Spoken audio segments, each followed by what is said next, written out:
There is a category of person in your life that you need to identify right now. Not the obvious enemy. Not the one who openly treats you badly. Not the one you already know is harmful. It's worse than that. It's the person you call a friend, a family member, a partner, a close colleague, the person you live with, the one you trust, the one you open your life to, and without you even realizing it, they are asking you for 3 things that are slowly destroying you from the inside, not through violence, through subtlety, through requests that seem reasonable but always come with a cost that only you pay, through dynamics that feel normal but leave you exhausted every single time, through relationships that look like love but in reality function as emotional drainage. And I know you know exactly who this is, because you felt it, that feeling after being around them.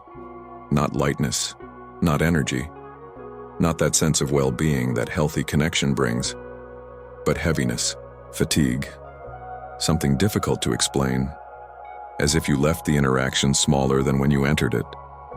The Stoics had a name for this kind of relationship, and they had a clear instruction, not out of cruelty, not out of coldness, but out of survival of the soul, on what to do when you identify that someone is asking you for these 3 things. Create distance. And in this video, you will understand exactly what these 3 things are, why each one is more dangerous than it seems, and how to step away without losing your integrity and without destroying your peace. But first, a question that will stay with you until the end. Are you distancing yourself from what drains you, or are you distancing yourself from who you are, just to tolerate what drains you? Stay until the end, and subscribe to the channel and turn on notifications. Every subscription helps us continue bringing content like this. Now, let's begin. The first thing this person takes from you is your energy, not all at once, slowly, repeatedly, in ways that are almost invisible. It starts with conversations that go too long, situations that demand more from you than they give, moments where you feel responsible for carrying the emotional weight of someone else. You listen, you support, you give, and that by itself is not wrong. But here's the difference. In a healthy relationship, energy flows both ways. In this one, it doesn't. You give and give and give, and when it ends, you feel drained. Not because you care, but because you are the only one sustaining it. And over time, this creates something dangerous, chronic emotional exhaustion. You start having less energy for your goals, less patience for your life, less clarity for your decisions. And the worst part? You begin to normalize it. The second thing is more subtle. They take your identity, not directly, but through pressure, through expectations, through emotional reactions, through the silent message, "Be who I need you to be," or this relationship becomes difficult. And without noticing, you start adapting.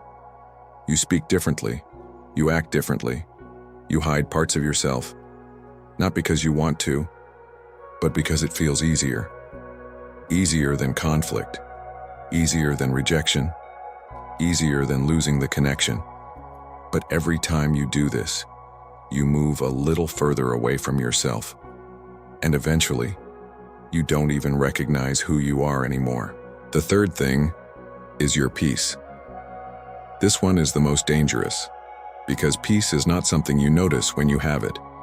You only notice when it's gone. And this type of relationship takes it quietly, through tension, through unpredictability, through emotional instability. You never fully relax. You overthink what you say. You anticipate reactions. You prepare yourself for discomfort. And slowly, your internal state changes. You become more anxious, more reactive, more disconnected. And what once felt like connection now feels like pressure. So why do you stay? Why do you tolerate this? Because it doesn't look like harm. It looks like love, responsibility, loyalty. You tell yourself, they don't mean it. They're going through something. It's just a phase.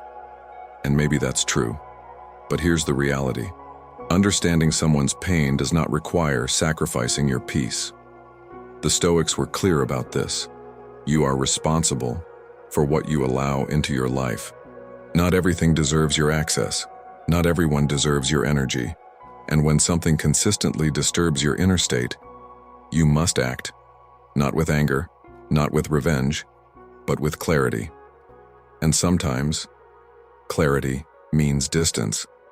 Distance is not rejection. It is protection. You are not abandoning someone. You are choosing not to abandon yourself. And that changes everything. Because when you respect your limits, you teach others how to treat you. At the end, this is what it comes down to. Who are you protecting? The relationship or yourself?